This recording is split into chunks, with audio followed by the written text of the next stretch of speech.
Hello my dear friends and masters, welcome back to our channel oneness vegetarianism. నా పేరు Swapneshwari.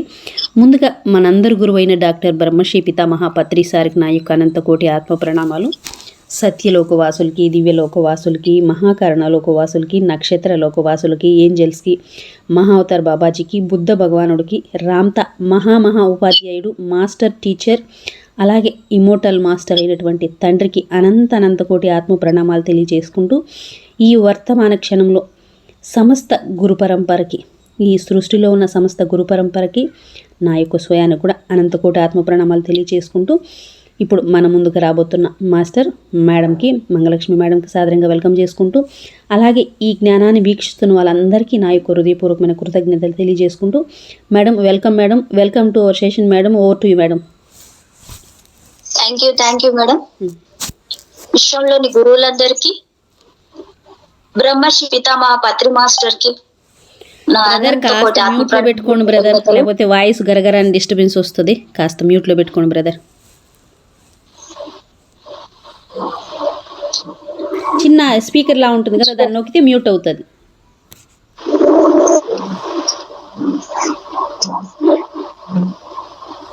Okay brother, thank you. Okay madam.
Ramtha the white book అంటే first copy rights కి నేను చెప్పలేదు.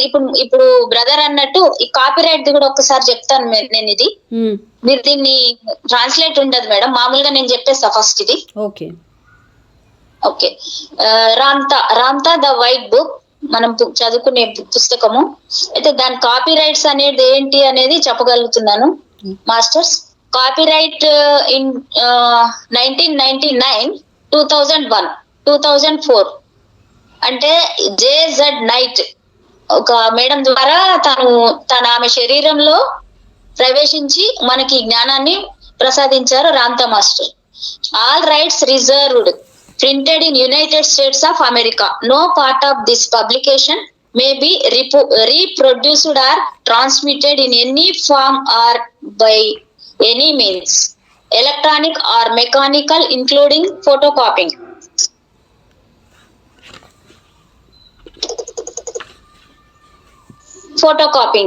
recording, or by any information storage and retrieval system without the written permission of JZK Publishing, a division of JZK Institution.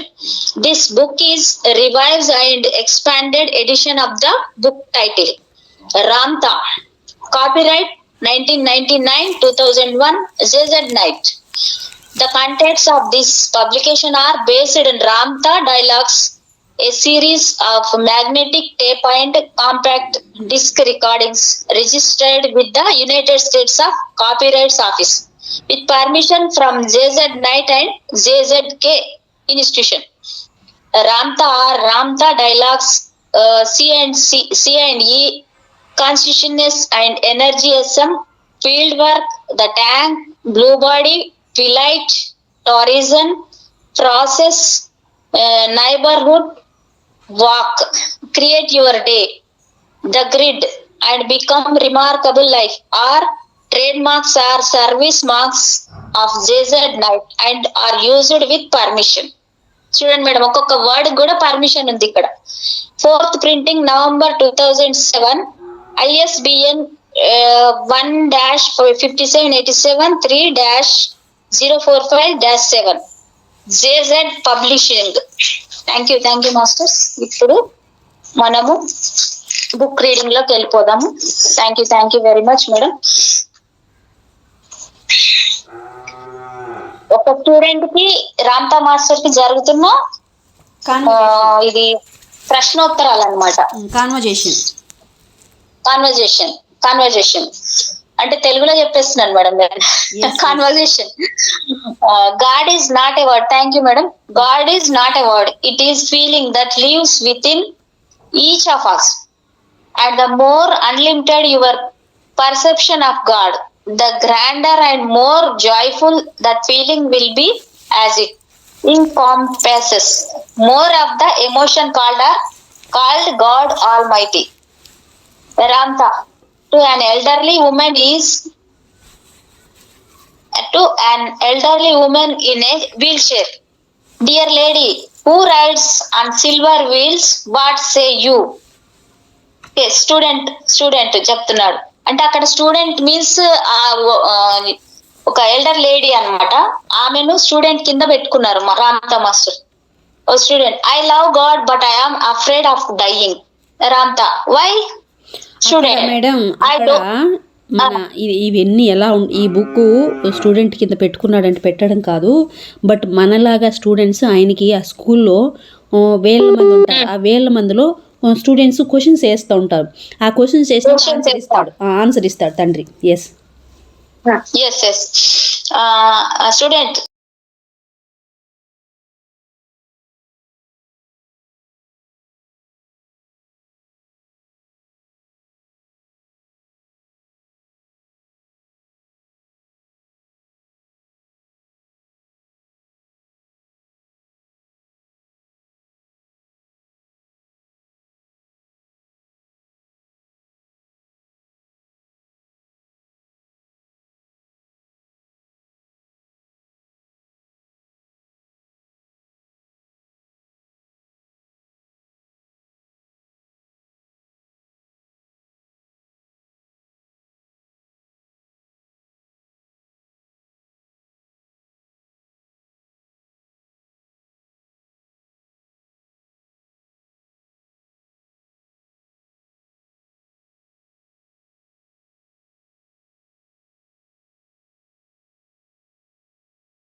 Yes yes yes.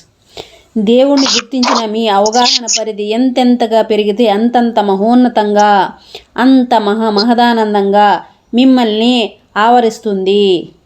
తండ్రి తండ్రి అంటే masters, నేను ఇలా అంటున్నాను, రామ్తా గారు చక్రాల కుర్చీలో కూర్చున్న ఓ వృద్ధ స్త్రీతో వెండి చక్రాల బండి మీద నడిచే ఓ బంగారు తల్లి, నువ్వేం అడుగుతావు?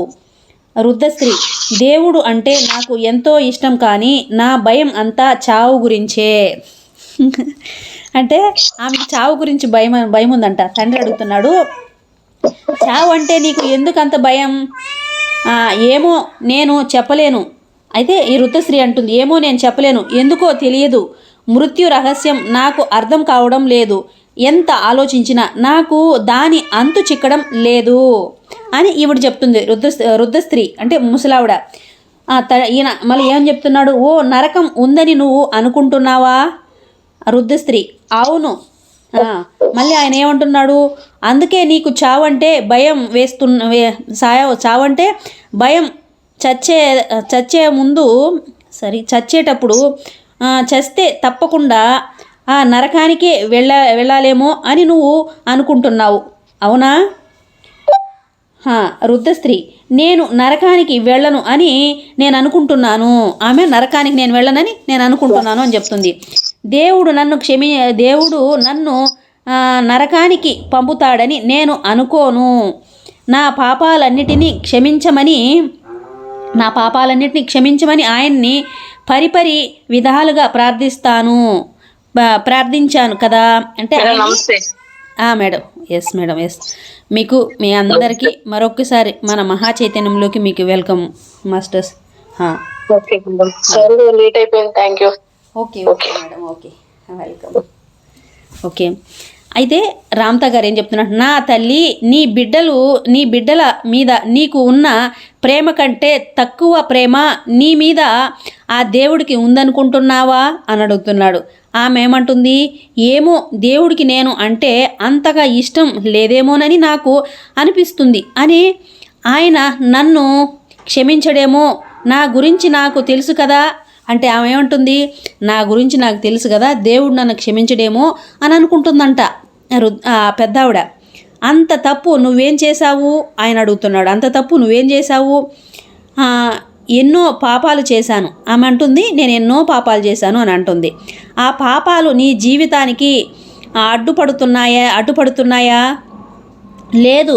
బ్రహ్మకాలాన్ని నేను బ్రతకాలని నేను అనుకుంటున్నాను. చక్కటి జీవితాన్ని గడపాలనేదే నా ఆకాంక్ష ఆమె అంటుంది. నేను బతికి చక్కటి జీవితాన్ని గడపాలని నా ఆకాంక్ష అంటుంది. చక్కటి జీవితం అంటే అని అడుగుతున్నాడు ఆయన. చక్కటి జీవితం అంటే ఏంటి అని అడుగుతున్నాడు రామ్తా గారు. ఆ యముడు చేతిలో పడకుండా ఉంటే బ్రతుకు, ఆ యముడి చేతిలో పడకుండా ఉండే బ్రతుకు నాకు కావాలని అడుగుతుంది ఆవిడ. అవునా? అవును. నేను ఎలా బ్రతకాలో దయచేసి చెప్పరు అని అడుగుతుంది ఆమె. ఎవరిని? రామ్తా గారిని అడుగుతుంది. నా మాటల్ని విశ్వసిస్తావా నువ్వు? తప్పకుండా నీ మాటలు నేను తప్పకుండా విశ్వసిస్తాను అని చెప్తున్నాము అన్నమాట ఆవిడ. అసలు నరకం అనేదే లేదని నేను అంటే ఉంది అనే ఇప్పటి వరకు అందరూ చెప్తున్నారు కదా. నువ్వేమో నరకం లేదని అంటున్నావు, ఇప్పటి వరకు అందరూ నరకం ఉందని చెప్తున్నారు కదా అంటున్నామే. నరకం లేనే లేదని నేను ఖచ్చితంగా చెబుతాను. నరకం ఉందని ఇప్పటి వరకు ఎంత గట్టిగా నమ్మావో అంత బలంగా ఈ నరకం లేదు అనే మాటను విశ్వసించగలవా అని ఆయన అడుగుతున్నాడు. సరే, మీ మాటలను నమ్ముతాను.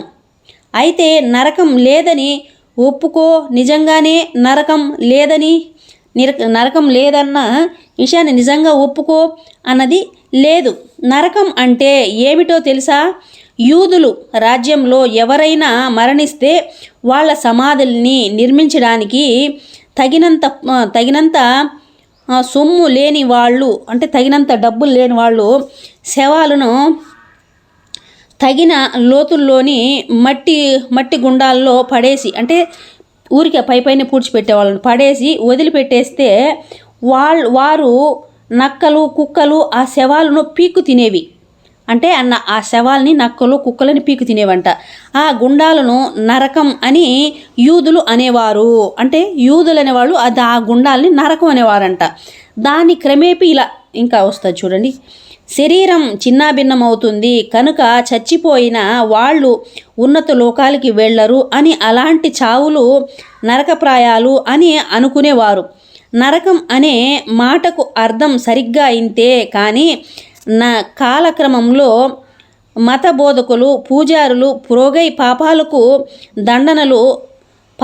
దండనలు అమలు జరిగే చోటుగా ఆ మాటకు అర్థం ఇచ్చేశారు. అంటే ఆ మాటని ఏం చేశారు, అది నరకం అంటే ఈ పాపాలు వీటికి పాపాలని శిక్షలని వేసే చోటు ఒకటి నరకం అంటే అది మీరు చేశారు కాబట్టి మీకు పాపం వచ్చింది, మీకు నరకానికి వెళ్తారని చెప్పేసి దానికి ఒక ట్యాగ్ ఇచ్చారనమాట వీళ్ళందరూ కలిసి. అది చెప్తున్నాడు. భాష్యాన్ని కల్పించారు. మత గ్రంథాలను ఆ అర్థంతో అనువాదించుకున్నారు. మత గ్రంథాలన్నీ ఆ విధంగా అనువాదించారంట. ఆ వృద్ధ స్త్రీ, నేను ప్రతిరోజు బైబిల్ పఠించాను, మరి ఆ గ్రంథం నరకాన్ని సమర్థిస్తుంది కదా ఆమె అడుగుతుంది. నేను చదివాను, అది నరకాన్ని దాన్ని సమర్థిస్తుంది కదా ఆ బైబిల్లో అని చెప్తున్నాం. బైబిల్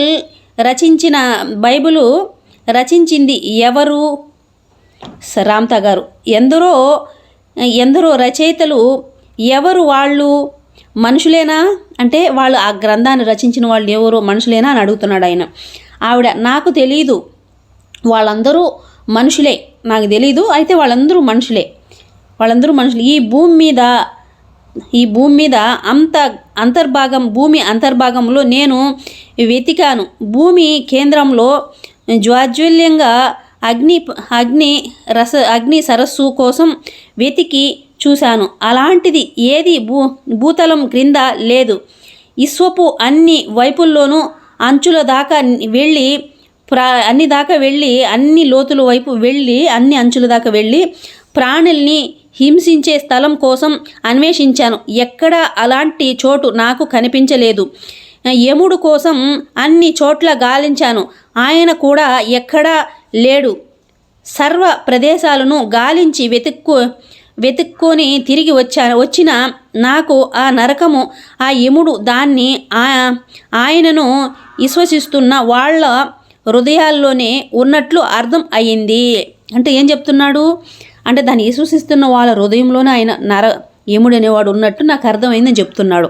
ఆ నరకం అనేది ఎక్కడ కానీ లేదు ఈ భూమి మీద, నేను అన్ని చోట్లలో వెతికాను, భూమి అంతర్భాగాల దాకా నేను వెళ్ళొచ్చాను అని చెప్తున్నాడు. ఏ నరకము, ఏ యముడు ఎక్కడా లేడు అని చెప్తున్నారు రామ్తా గారు.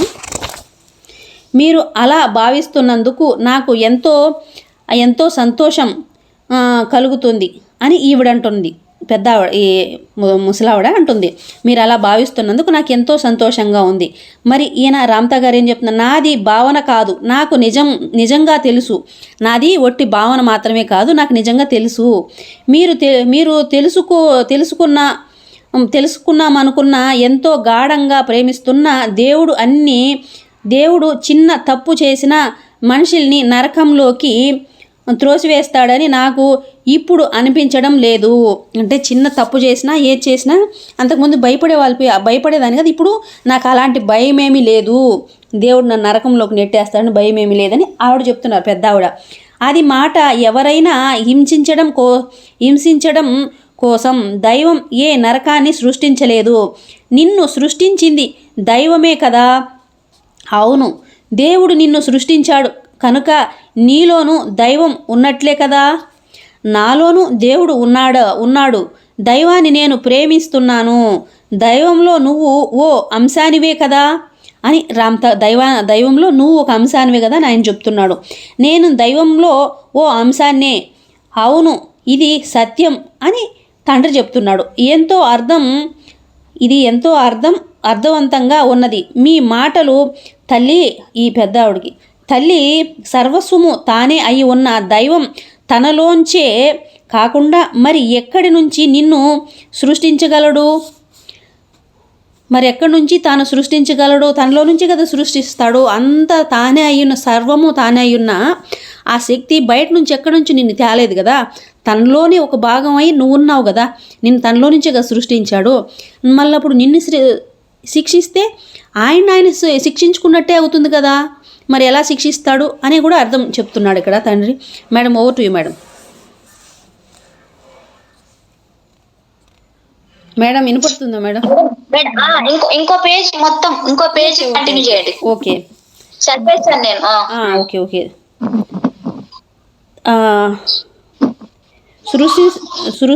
సృష్టించగలుగుతాడమ్మా, నువ్వు దైవానివే. అలాంటప్పుడు చిన్న తప్పు చేసిన ఆ దైవం తన్ను తానే అగ్నిగుండంలో దూకి శిక్షించుకుంటాడా? సర్వస్వము అయిన జీవితం ఆయనే కనుక అందులోని చిన్న తప్పును ఆయనే చేసిన దాన్ని తానే క్షమించుకోలేడా? అంటే అంత ఆయన అయినప్పుడు చిన్న తప్పు చేసినందుకు ఆయనే క్షమించుకోలేడా? ఆ దైవం ఆ చిన్న తప్పు కూడా ఆ జీవితంలోనిదే కదా. ఓ మహాసత్యాన్ని ఇప్పుడు వినిపిస్తాను. ఆ దేవుడే దైవానికి రూపాలని కల్పించి తన సోదరుల్ని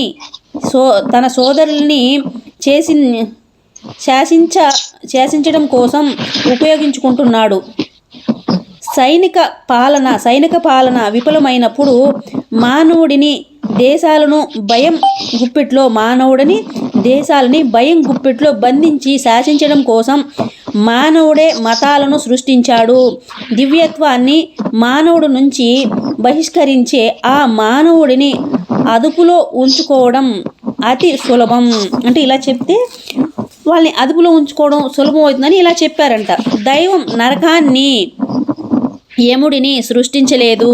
మానవుడిని భయంలో ముంచెత్తే ఈ సంకల్పాలను మానవుడే సృష్టించాడు. మత ఛాందసవాదాన్ని మానవులో ప్రతిష్ఠించి సమస్త మానవాళిని అదుపు చేయడం కోసమే వీటి సృష్టి జరిగింది. ఇదే మహాసత్యం. సర్వస్వానికి సృష్టికర్త ఆ దైవమే. సముద్రంలో ప్రతి ఇసుక రేణువు వసంతంలో అన్ని సీతాకోక సిలుకలు, నిశీది ఆకాశంలోని ప్రతి నక్షత్రము. ఎస్ మేడం, ఇది అయిపోయింది మేడం. ఓకే మేడం, చదవండి మేడం. చదవండి. సర్వస్వము దైవమే.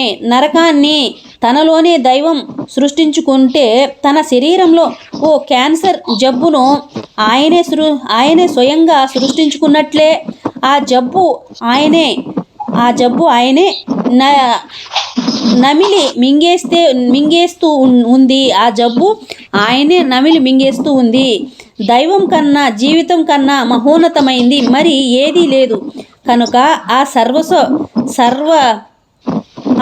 స్వర్గ సామ్రాజ్యం నుంచి ఏది నిన్ను ఎప్పటికీ దూరం చేయలేదు. ఏ వైపు నువ్వు చరించినా, ఏ ఆలోచన నువ్వు చేస్తున్నా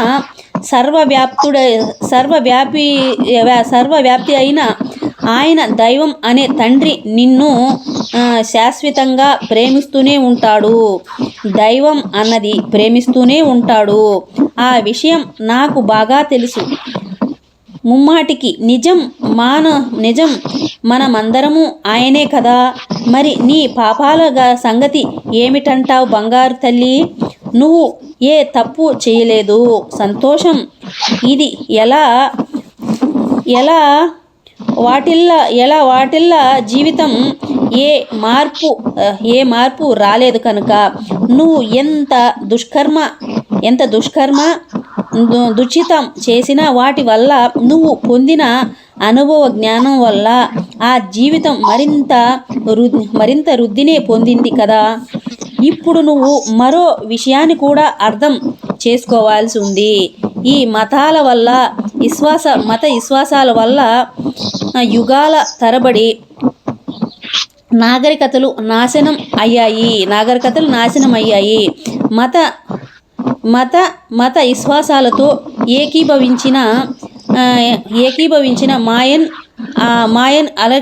అలెగ్జ్ నాగరికతను తమ పాలనతో చర్చి, గుడి చర్చి తుడిచిపెట్టి నిర్దిష్టం వేసింది. మీ చీకటి యుగాల్లో జరిగిన అన్ని పవిత్ర యుద్ధాలు తమ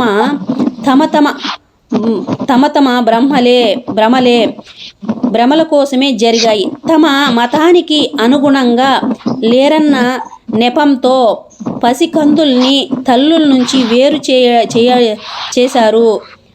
ఎర్రగా మండుతున్న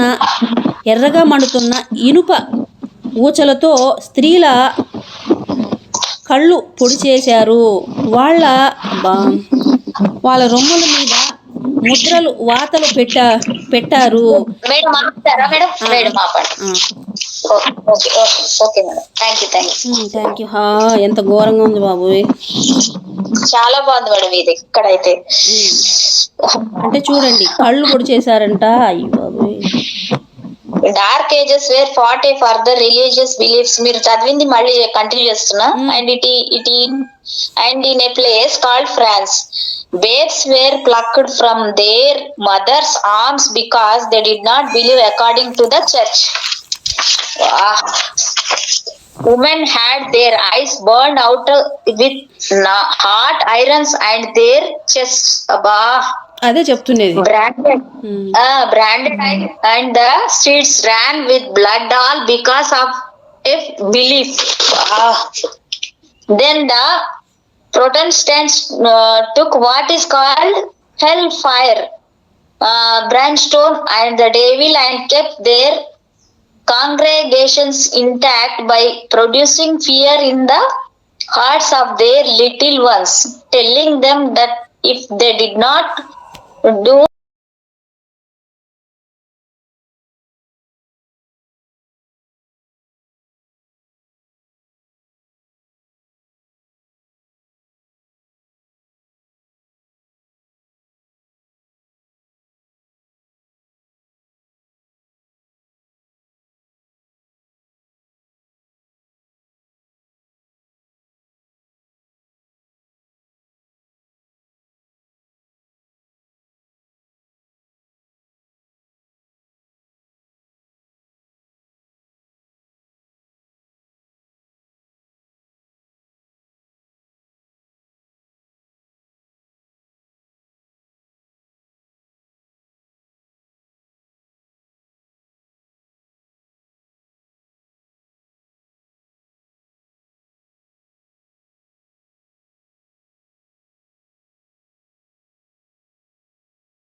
did not love man. Cool cool, no emotion, cool cool, అంతే. అది ఏం చేయలేం దానికి, ఎందుకంటే అది అక్కడ మనం ఉన్నాం, ఆ చైతన్యంలో మనం ఉన్నాం కాబట్టి అలాగే ఉంటుంది. Yes, madam. No no no, cool cool cool madam. First చదివేటప్పుడు అలాగే ఉంటుంది. నేను చెప్పాను కదా 7 సార్లు చదివాను ఇంక మరి, కాబట్టి ఈ మాత్రం ఉన్నా. ఒక వర్డ్ కి నిజంగా లోపల నుంచి వస్తుంది, లోపల నుంచి వస్తుంది.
Yes madam, yes.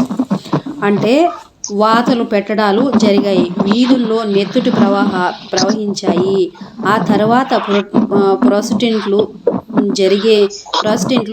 చెలరేగి నరకపు కుంటల్ని రాజేసి అక్కడ అగ్నిగుండాల్ని సృష్టించి తమ అనూహ్యాలు అందరినీ భయం గుప్పిట్లో బంధింప పడేసేటట్లు చేశారు.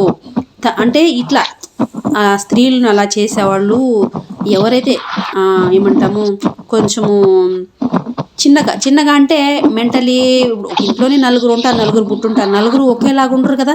ఎవరైతే కొంచెం మెతగ్గా ఉంటారో, ఎవరైతే కొంచెం మాట్లాడలేకుండా ఉంటారో, ఎవరైతే అదవంటాం కదా, అలాంటి వాళ్ళని చూసి భయపెట్టుకోవడం, ఇట్లా భయంతో వాళ్ళు గుప్పిట్లో పెట్టుకొని వాళ్ళు పెత్తనాలు జలాయించేవాళ్ళు అనమాట. అది చెప్తున్నారు. పడేసేట్లు చేశారు. తమ మత విశ్వాసాలకు అనుగుణంగా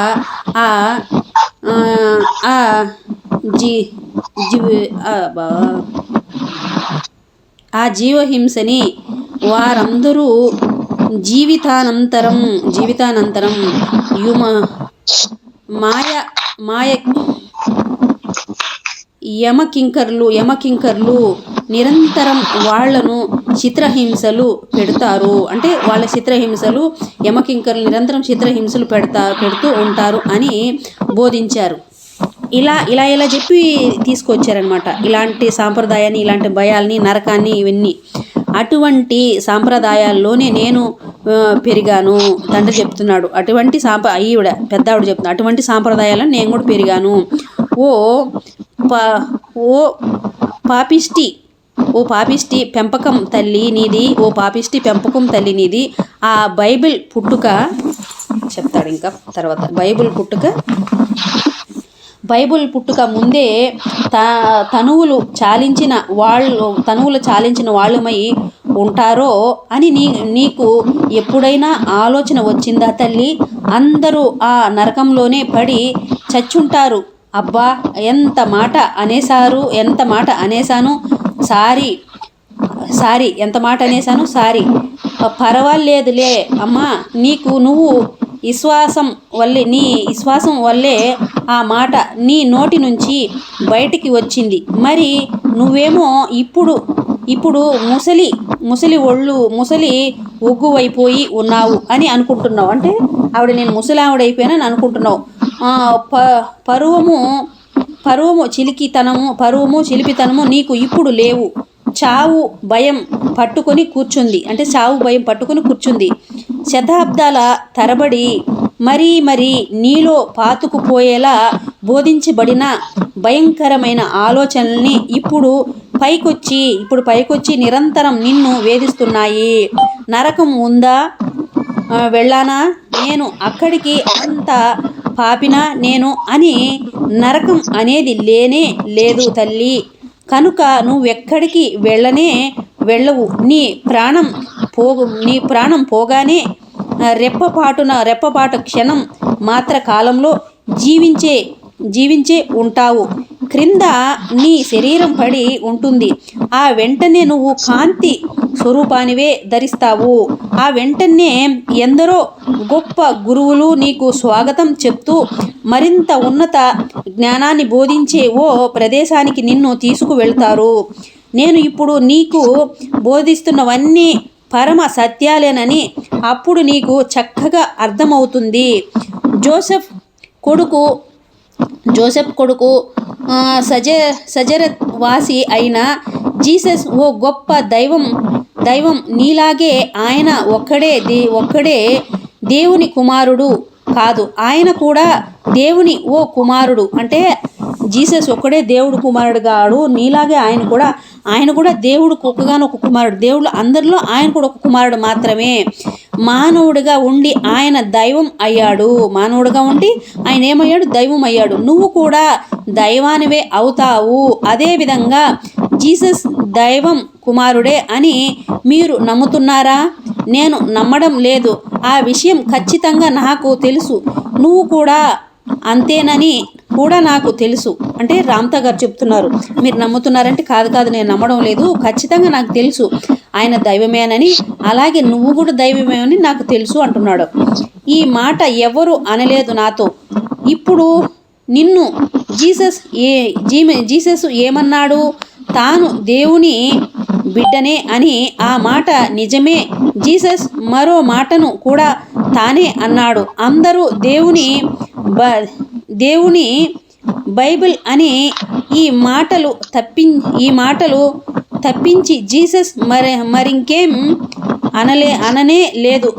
తన పరిపూర్ణత్వాన్ని మానవ స్వరూపంతో వ్యక్తీకరిస్తున్నది సాక్షాత్తు దైవమే. లెక్కలేనంత మంది మూర్ఖుల సంతానంలో ఒక్కడే పరిపూర్ణుడైన కుమారుడు ఉంటే ఆ దైవానికి ఎంతో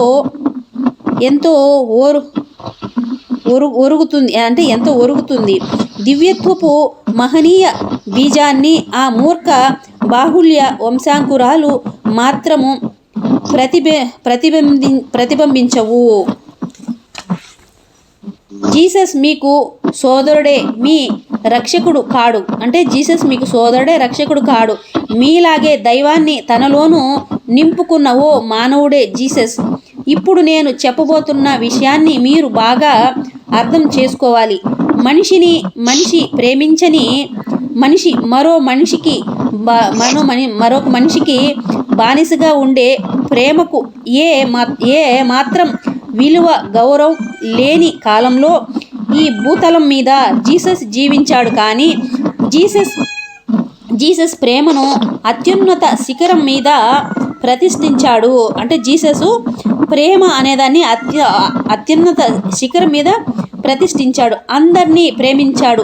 ఆ ప్రేమ తత్వం వల్లే ఆయన రక్షకుడుగా కీర్తించబడ్డాడు. ప్రేమ గురువు తాండవిస్తున్న ఆ రోజుల్లో ప్రేమను పుష్కలంగా ఆయన పంచాడు. దేవుడు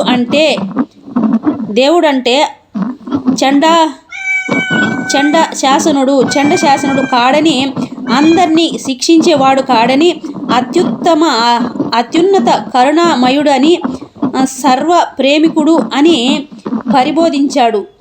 దురదృష్టవశాత్తు ఆ నిర్మల హృదయుడి ప్రేమ బోధనలు వాటిని సవ్యంగా అర్థం చేసుకోలేని వాళ్ళ వల్ల విపరీత అర్థాలతో చరిత్ర గతిలో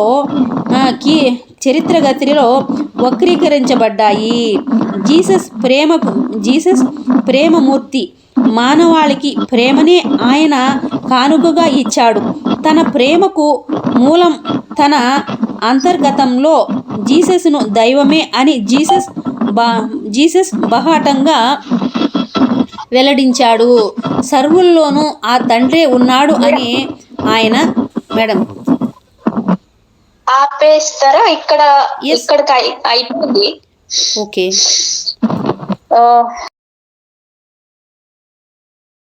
సరే కంటిన్యూ చేస్తారా మరి? సరే ఓకే కంటిన్యూ చేస్తా. కంటిన్యూ చేయండి మేడం. ఓకే. ఉన్నాడు అని ఆయన అన్నాడు. సమస్త మానవాళిని ప్రేమించే స్వచ్ఛ శక్తులు జీసస్ తాను దైవము రెండు ఒక్కటే అన్న ప్రజ్ఞ వల్లే సిద్ధించింది. ఆత్మ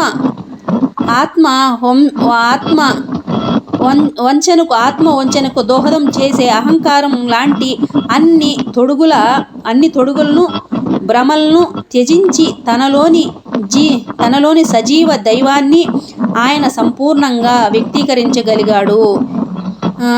క్రీస్తు అయ్యాడు. దైవాన్ని సంపూర్ణంగా వ్యక్తీకరించగలిగే మనిషి అయ్యాడు. మనిషిగా సంపూర్ణంగా జీవించగలిగే దైవం అయ్యాడు. క్రీస్తు అనే మాటకు ఇది అర్థం.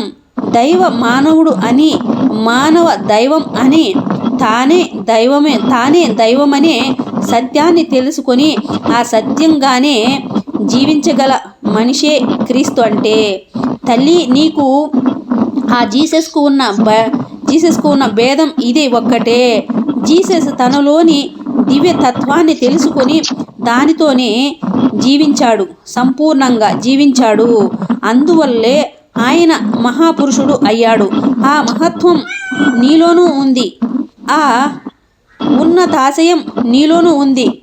ఆ దివ్య ప్రేమ నీలోనూ స్థితమై ఉంది. ఎరుకతో ఆ దైవత్వం స్థితిని నువ్వు పొందవచ్చు.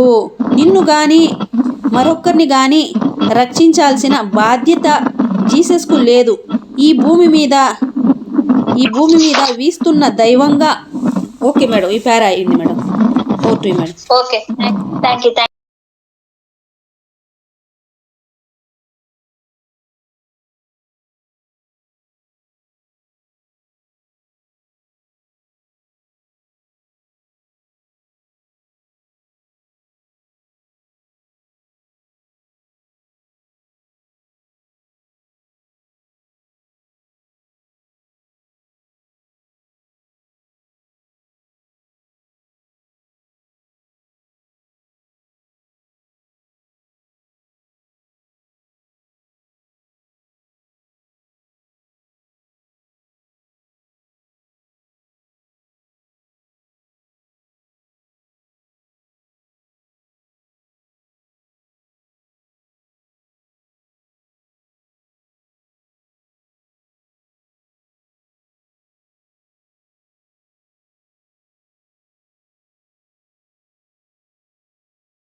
Yes madam.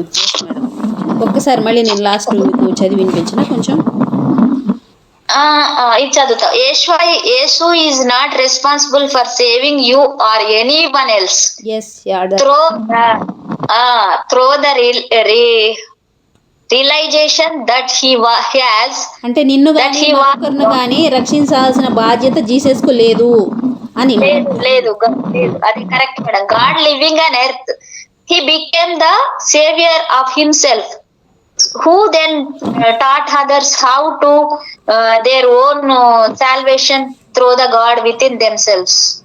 He taught everyone, what I have done all may do for the Father, and you are one. Your kingdom is not of this place. The kingdom of heaven is within you. and he spoke not of hell, he spoke of life and its beauty. Thank you, Ramta. Thank you, thank you, thank you, thank you, thank you, madam. Thank you so much, so much, so yes much. Yes madam, thank you so Thank you, much. madam. తండ్రికి మరొక్కసారి అనంత కోటి ఆత్మ ప్రణామాలు. ఈ వర్తమాన క్షణానికి, సమస్త సృష్టిలో ఉన్న సమస్త గురు పరంపరకి, అలాగే ఇప్పుడు వింటున్న వాళ్ళకి, వినబోతున్న వాళ్ళ అందరికీ మరొక్కసారి నా యొక్క హృదయపూర్వకమైన కృతజ్ఞతలు. Thank you so much. Thank you madam, మీకు కూడా థ్యాంక్ యూ సో మచ్.